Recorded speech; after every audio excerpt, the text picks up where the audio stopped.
Assalamualaikum warahmatullahi wabarakatuh. Berjumpa lagi di Kandaring channel yang senantiasa menemani teman-teman semua dalam persiapan untuk tes seleksi P3K gitu ya teman-teman ya, baik dari pelamar khusus maupun pelamar umum. Oke, kali ini kita kasih judul latihan soal situational judgment test atau SJT P3K 2023. Tentunya untuk SJT ini adalah untuk P2 dan P3 ya. Untuk pelamar khusus artinya yang sudah mengajar lebih dari 3 tahun nih ya teman-teman ya.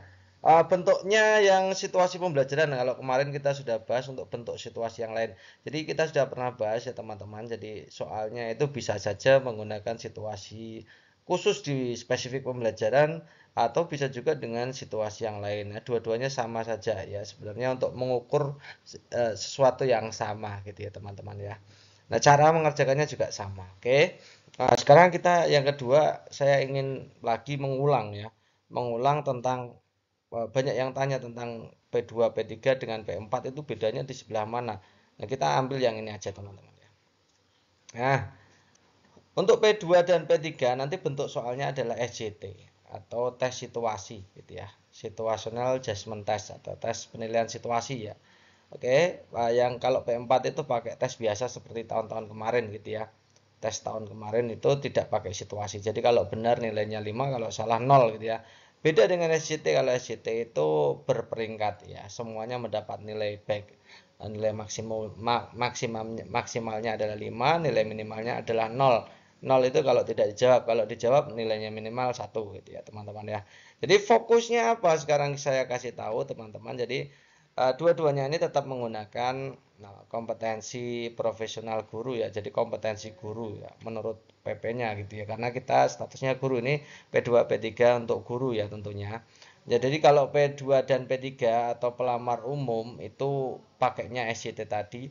Kalau SJT itu fokusnya ke sosial dan kepribadian teman-teman ya. Jadi soal-soal tentang kompetensi sosial dan kompetensi kepribadian itu yang bisa digunakan dalam ranah SJT. Hanya itu ya. Kalau pedagogik dan profesional itu saya kira akan kesulitan dalam pembuatan mode soalnya. Jadi fokus utama dari SJT atau situational judgment test itu adalah di kompetensi sosial dan kepribadian gitu ya. Sementara untuk yang P4 itu fokusnya di pedagogik dan profesional. Tentu berbeda sekali ya. Dua soal ini berbeda, dua tipe soal ini berbeda.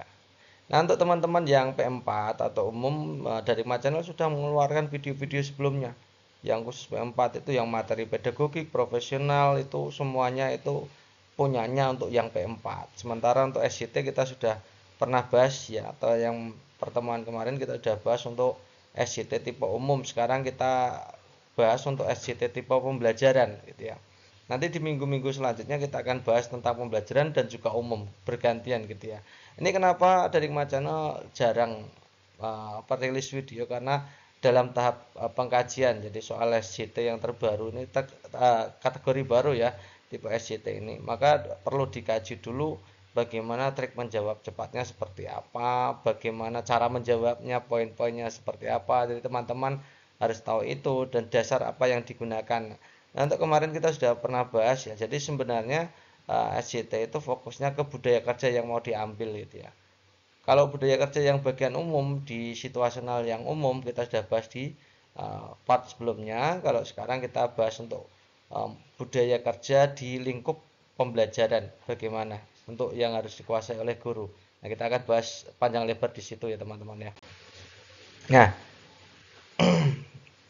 mengulang lagi bahwa bentuk soal dari P2 dan P3 itu adalah tipenya SJT tadi ya. SJT itu cirinya ada skenario, ada perannya, kemudian ada situasinya, kemudian ada tanggapannya gitu ya. Tanggapannya terdiri dari 5 tanggapan gitu ya. Yang paling sangat efektif itu skornya 5, efektif 4, sedikit efektif 3, tidak efektif 2, dan kontraproduktif itu 1 gitu ya teman-teman. Jadi fokusnya teman-teman kalau ingin lolos ya harus mendapatkan nilai terbaik ya. Minimal 3, 4, 5 itu harus teman-teman kuasai. Jangan sampai teman-teman milih 2, 1 gitu ya. Jadi kuncinya dari SJT adalah teman-teman terbiasa dengan mode soalnya gitu ya teman-teman ya. Oke. Nah, sekarang untuk kalau yang mode umum kita sudah bahas budaya kerja kemarin ya. untuk umum. Sekarang kita masuk ke budaya kerja untuk mode pembelajaran itu seperti apa. Ini ada beberapa banyak sekali ya budaya kerja yang mau ditanamkan kita sebagai pendidik gitu ya, yang diinginkan pemerintah kepada kita sebagai pendidik itu ada banyak. Yang pertama nasionalisme, tentunya semua pendidik diwajibkan punya rasa nasionalisme, terutama guru gitu ya. Patriotisme, kemudian menghargai perbedaan, kemudian mengutamakan kepentingan bersama, mempertahankan kekayaan alam Indonesia, mengapresiasi kekayaan budaya bangsa lain ya, dalam rangka memperkuat jati diri bangsa kita sendiri tentunya. Kemudian ada wibawa, tegas, disiplin, panggilan jiwa, samapta atau kesiagaan. Kemudian kesepenuhhatian, yang terakhir adalah kemurahhatian. Ini semuanya yang ingin diambil oleh pemerintah calon pegawai yang mau dijadikan P3K itu harus minimal punya budaya kerja seperti ini kalau mau jadi guru gitu ya. Kalau mau jadi guru ya seperti ini, sebanyak ini teman-teman kompetensinya ya, dari sosial dan kepribadiannya gitu ya. Oke, kita mulai saja kasih contoh beberapa macam ya, kita sesuaikan dengan indikatornya. Kita ambil dulu yang pertama, sikap kemurahhatian. Indikatornya teman-teman bisa lihat yang pertama, menunjukkan kepedulian yang tinggi terhadap kebutuhan peserta didik. Ini kata utamanya adalah adanya kepedulian. Jadi guru itu harus punya kepedulian gitu ya. Yang kedua, mendeteksi situasi yang membutuhkan bantuan. Nah, mau membantu dan mau mampu melihat orang yang butuh bantuan. Siswa yang butuh bantuan itu mampu terdeteksi oleh guru. Yang ketiga, adanya tanggung jawab pribadi terhadap situasi yang memang membutuhkan bantuan. Ya, teman-teman, tiga ini adalah indikator dari sikap guru, yaitu sikap kemurahhatian gitu ya. Nah, contohnya bagaimana, kita ambil begini teman-teman. Oke, contohnya begini teman-teman. Siska adalah siswa kelas 6 yang paling pandai di kelas Anda dan pada suatu hari mengalami kecelakaan sehingga tidak bisa masuk sekolah selama beberapa hari. Nah, tindakan Anda sebagai guru kelas adalah mengajak siswa yang satu kelas dengan Siska untuk titik-titik-titik gitu ya.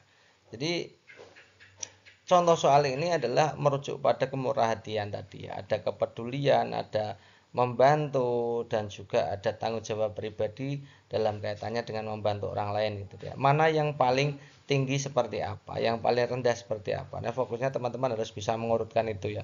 Menimbang-nimbang kira-kira ini lebih utama yang mana. Oke, yang pertama ya. Ini intinya kan ada orang yang mengalami kecelakaan gitu ya. Lalu tidak bisa masuk sekolah. Ya, Anda mengajak anak-anak Anda atau peserta didik Anda untuk menjenguk. Ya, intinya seperti apa yang dilakukan. Kita lihat yang pertama, empati, semoga Siska cepat sembuh. Nah, sikap empati saja gitu ya. Yang kedua menjenguk, yang ketiga memberi nasihat, yang keempat mendoakan kemudian mengajak Siska masuk sekolah, yang kelima memberi nasihat agar lebih berhati-hati. Nah, kalau kita lihat nih ya, yang paling peduli, tingkat kepeduliannya paling tinggi kalau ada orang yang kecelakaan kemudian tidak masuk sekolah, ya paling peduli adalah menjenguknya dulu gitu ya, bersama teman-teman yang lain atau bersama siswa yang lain ya. Jadi ini menjenguk ini tingkatannya paling tinggi. Nah, setelah menjenguk kira-kira apa? Kita lihat ya, setelah menjenguk mungkin akan berempati ya, merasakan apa yang dirasakan oleh Siska, kemudian mendoakan Siska supaya cepat sembuh. Ini ada empati dan doa kan gitu ya. Kemudian itu lebih tinggi tidak dengan memberi nasihat agar Siska semangat belajar. Nah, lebih tinggi yang A. Kalau ada orang kecelakaan, masa langsung ke memberi nasihat semoga Siska semangat belajar, kan tidak mungkin gitu ya. Yang poin berikutnya adalah yang C ini, yang D ini ya. Ada yang mendoakan kemudian mengajak Siska segera masuk sekolah. Nah, ini ada doa kemudian mengajak Siska segera masuk sekolah supaya bangkit gitu ya. Supaya cepat sembuh ya, supaya bangkit gitu ya. Kemudian memberi nasihat agar Siska semangat belajar. Ini juga bagus gitu ya. Kemudian yang terakhir ini yang kontraproduktif, memberi nasihat agar lebih berhati-hati. Nah, ini ada orang sudah kecelakaan, kemudian posisi masih sakit, kemudian bagaimana kalau guru memberi nasihat agar lebih berhati-hati ketika di jalan raya, kan tidak enak kan gitu ya. Ini paling rendah. Maka yang paling produktif ya yang satu ini ya teman-teman ya. Lagi untuk soal kemurah hatian, kita kasih contoh soal lagi. Suatu hari orang tua siswa yang rumah tempat tinggalnya tidak begitu jauh dari sekolah meninggal dunia. Ada siswa kita itu meninggal dunia, orang tuanya gitu ya. Sebagai wali kelas apa yang Anda lakukan? Gitu ya. Kita akan lihat, kita akan beri peringkat A sampai ini yang paling tinggi menyangkut kepedulian, membantu dan tanggung jawab pribadi tadi ya. Yang A memberi pengumuman. Nah, kita catat ya, memberi pengumuman dulu agar para siswa memberi donasi. Jadi pengumuman donasi ya, guru memberikan inisiatif pengumuman donasi, oke ya.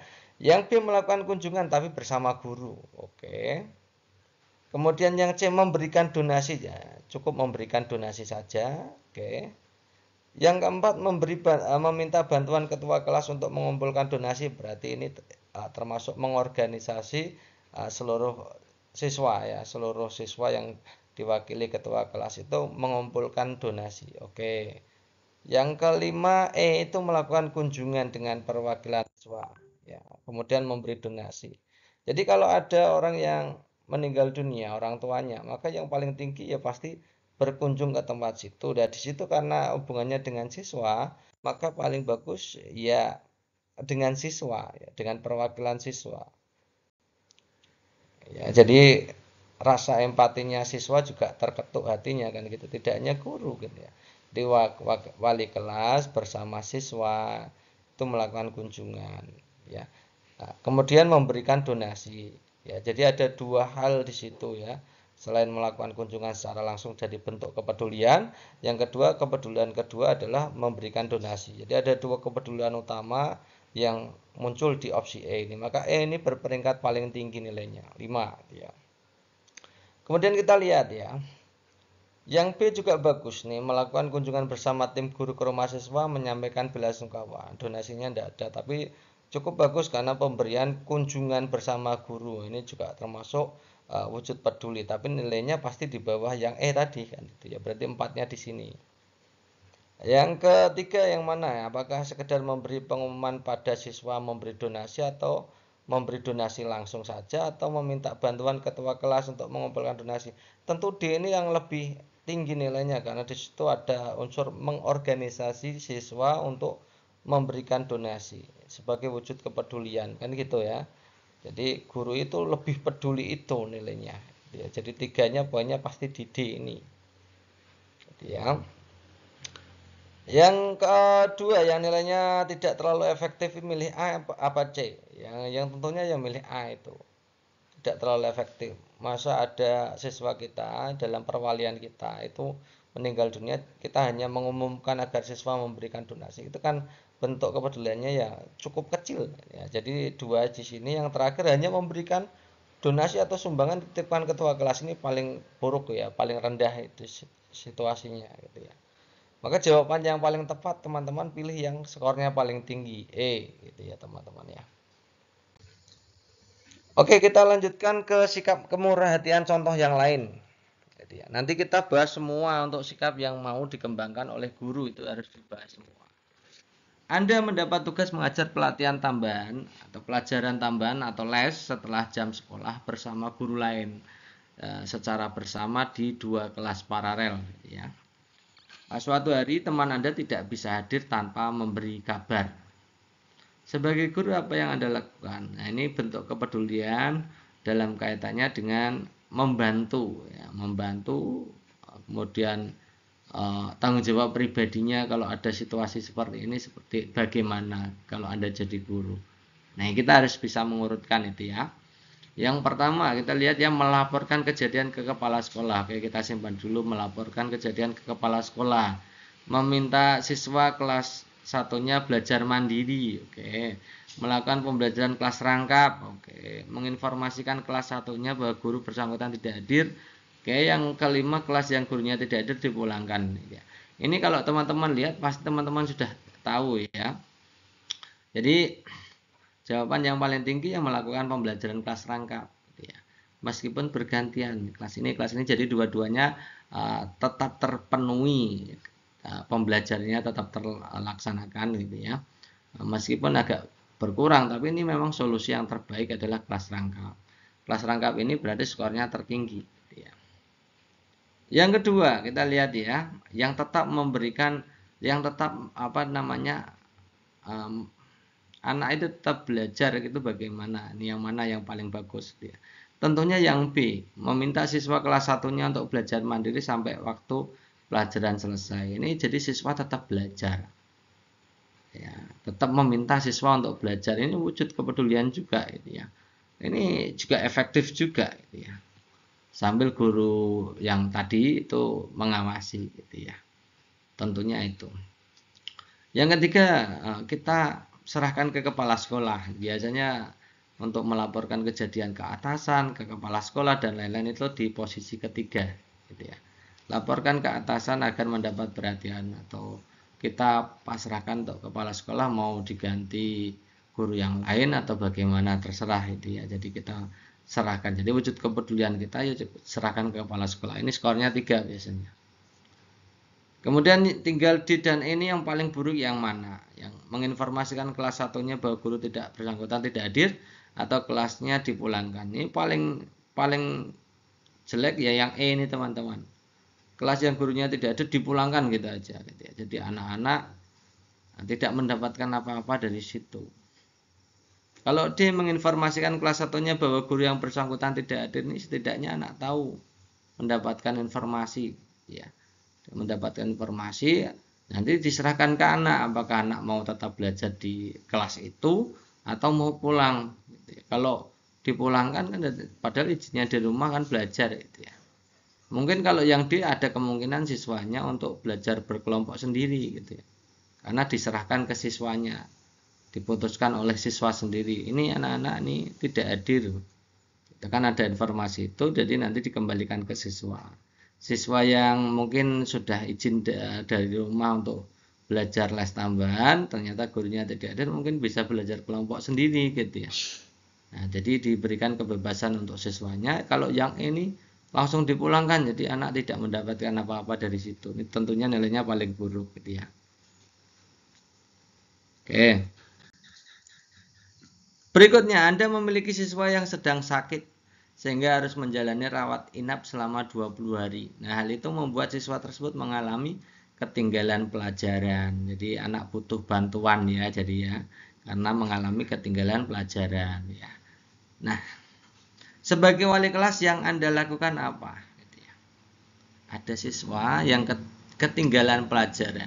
Artinya dia butuh untuk pelajaran tambahan kan, supaya bisa minimal sama dengan apa yang didapatkan oleh teman-temannya selama 20 hari yang tertinggal tadi kan gitu ya.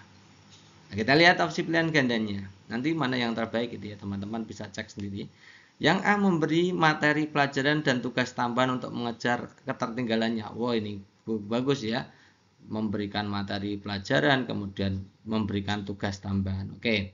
Yang kedua, meminta siswa yang berprestasi bagus untuk membantu. Oke, berarti guru mengkoordinasikan untuk siswa-siswa yang cerdas tadi membantu tadi siswa yang tidak berangkat 20 hari. Ini juga bentuk koordinasi, itu juga sikap kepedulian guru atau wali kelas gitu ya. Yang C, menyarankan untuk meminjam catatan dan tugas kepada teman-teman terdekat. Jadi dikembalikan ke siswanya. Nah, silahkan kamu meminjam catatan dan tugas dari teman-temanmu. Yang D, menyarankan belajar kelompok. Jadi kalau menyarankan belajar kelompok juga termasuk mengorganisasikan ya. Jadi memberitahu dulu anaknya, kemudian kalau anaknya bersedia untuk belajar kelompok baru diorganisasikan. Jadi oke, ini juga bagus nih. Yang E, menyarankan untuk mengikuti les pelajaran privat tambahan di luar jam. Ini semuanya bagus. Tapi yang paling bagus karena di situ teman-teman fokusnya di ketinggalan pelajaran, maka yang paling bagus pasti memberi materi pelajaran tugas tambahan kan gitu ya. Skornya 5 ini pasti. Kemudian bagus kedua itu kalau kita lihat ya, kita cermati itu berarti mengkoordinasikan orang-orang di dekatnya si anak itu yang memiliki prestasi bagus, punya kemampuan prestasi bagus untuk membantu belajar. Ini wujud mengorganisasikan siswa untuk membantu orang lain, ini juga bagus ya. Maka skor terbaik keduanya pasti di B. Nah, sekarang skor terbaik ketiga yang mana? Milih yang menyarankan untuk meminjam catatan atau menyarankan untuk belajar kelompok. Nah, ya tentunya yang menyarankan untuk belajar kelompok, karena di situ lebih mengorganisasikan siswa saling bantu membantu kan gitu ya. Oke, 3 ini posisinya di D, 4 pasti di C, yang terakhir pasti yang E ini. Jadi menyerahkan tugas kita kepada orang lain di luar sekolah gitu ya. Ini pasti nilainya paling rendah. Jadi kita tidak peduli dengan hasil siswa ya, hasil apa yang dibutuhkan siswa kan gitu ya. Nah, sekarang kita masuk ke indikator berikutnya tentang sikap patriotisme gitu ya. Indikatornya adalah menjunjung tinggi keunggulan bangsa Indonesia, kemudian mengembangkan sikap rela berkorban untuk kepentingan bangsa dan negara gitu ya. Jadi menjunjung tinggi keunggulan, kemudian ada rela berkorban gitu ya. Bagaimana sampel atau contoh soalnya bagaimana? Kita lihat ya seperti ini. Salah satu bentuk keunggulan bangsa Indonesia yang diwarisi dari kebangkitan kebangsaan tahun 1908 dan yang seharusnya dimiliki oleh guru. Ya, teman-teman tahu dulu ya, 1908 itu tentang kebangkitan organisasi modern Indonesia tentunya gitu ya. Di munculnya organisasi-organisasi di zaman penjajahan yang modern itu seperti Budi Utomo dan lain-lain gitu ya. Itu dimulai dari 1908 gitu ya. Arti pentingnya apa? Nah, nanti kita lihat di opsi pilihan gandanya yang memberikan nilai skor tertinggi yang mana. Yang pertama, bangkitnya daerah-daerah dalam melawan segala bentuk penjajahan. Ini masih primitif tentunya ya, karena Budi Utomo ini tidak konvensional tapi sudah berorganisasi. Kalau yang A ini konvensional kan perangnya. Ya. Yang B mengusahakan kesejahteraan melalui kekuatan ekonomi, oke. Yang C menjunjung tinggi sikap kejujuran.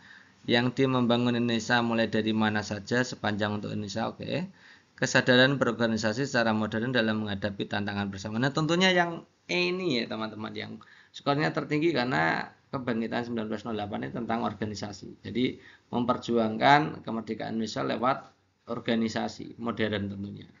Nah, ini lebih efektif dibanding dengan memperjuangkan lewat senjata atau konvensional ya. Melalui diplomasi lebih bagus ya. Jadi E ini skornya tertinggi pasti. Ya, kemudian yang kedua ini karena kebangkitan Indonesia itu termasuk titik tolak dari pembangunan menuju ke kemerdekaan, maka yang D ini bagus, maka skornya 4 di situ. Kemudian C menjunjung tinggi sikap kejujuran ini juga skornya pasti 3, nah lebih tinggi daripada B. Ya, B ini lebih ke spesifik lagi, mengusahakan kesejahteraan melalui kekuatan ekonomi, ini spesifik ya. Yang paling kecil ini adalah yang bangkitnya daerah-daerah melawan penjajah, segala bentuk penjajahan, ini paling konvensional gitu ya. Itu teman-teman ya. Kemudian untuk indikator berikutnya adalah sikap menghargai perbedaan.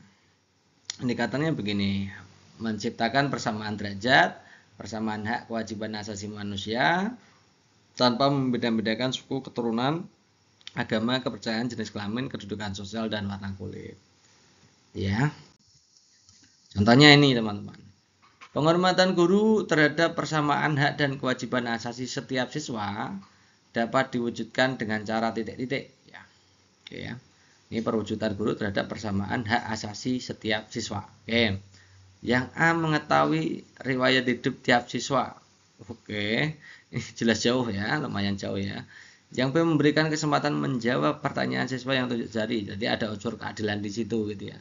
Siapa saja yang mengacungkan jari maka diberi kesempatan untuk menjawab. Oke, ini termasuk persamaan hak juga itu ya.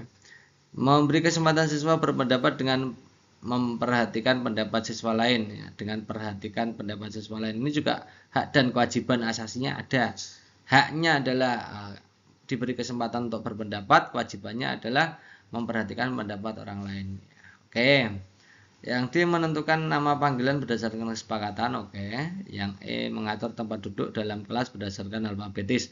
Ini tentunya teman-teman sudah tahu ya. Jadi umumnya ini teman-teman salah satu trik kalau teman-teman bingung. Ini secara garis besar soal-soal SJT itu pilihan ganda yang terpanjang itu biasanya ini tidak selalu ya. Biasanya mendapatkan skor tertinggi. Ini saya ulangi, untuk pilihan ganda yang opsinya terpanjang itu biasanya itu key-nya ada di situ atau kuncinya ada di situ. Tapi ini tidak selalu. Jadi teman-teman fokusnya yang panjang dulu, kalau itu memang positif biasanya di situ. Itu ya teman-teman ya.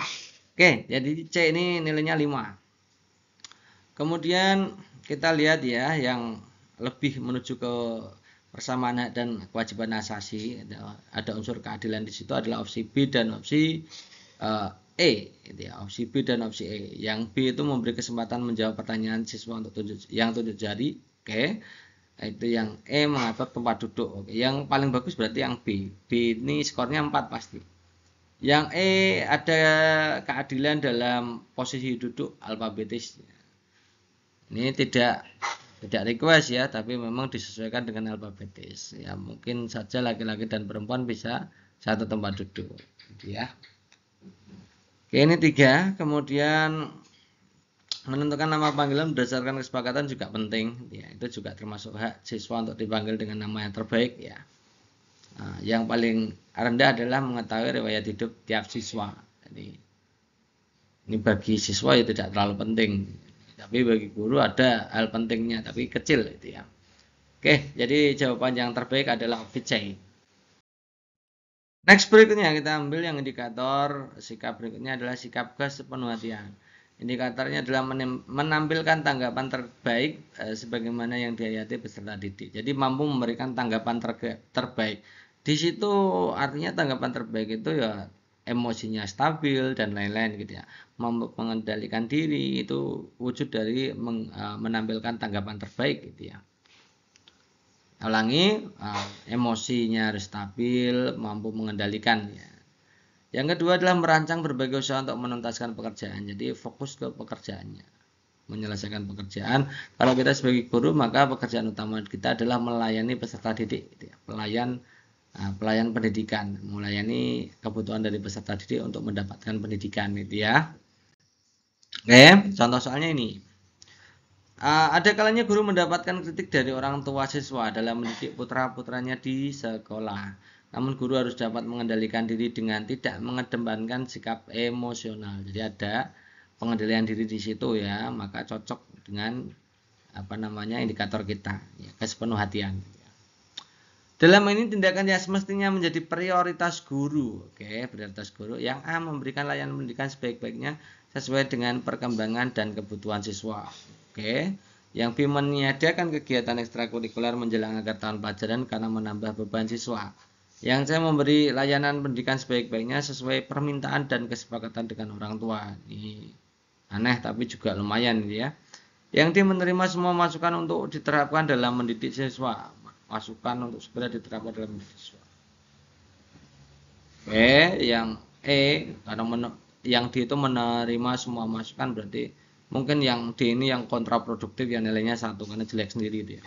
Yang E, memasukkan sekolah dengan meningkatkan sarpras selengkap-lengkapnya. Ini juga bagus ya. Maka yang terbaik yang mana? Kita lihat ya. Pasti yang A ini yang terbaik ya.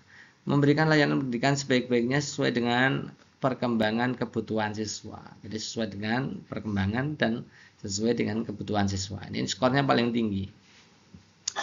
Kemudian kita lihat kalau yang B ini kurang terlalu, yang C ini memberikan layanan pendidikan sebaik-baiknya oke. Tapi kok sesuai dengan permintaan dan kesepakatan dengan orang tua. Ini ya juga nilainya baik, tapi ini lebih baik yang E ini, memajukan sarprasnya dulu untuk siswa gitu ya. Sebagai wujud dari pelayanan pendidikan, ya, supportnya atau pendukungnya. Kemudian C ini pasti skornya 3 gitu ya.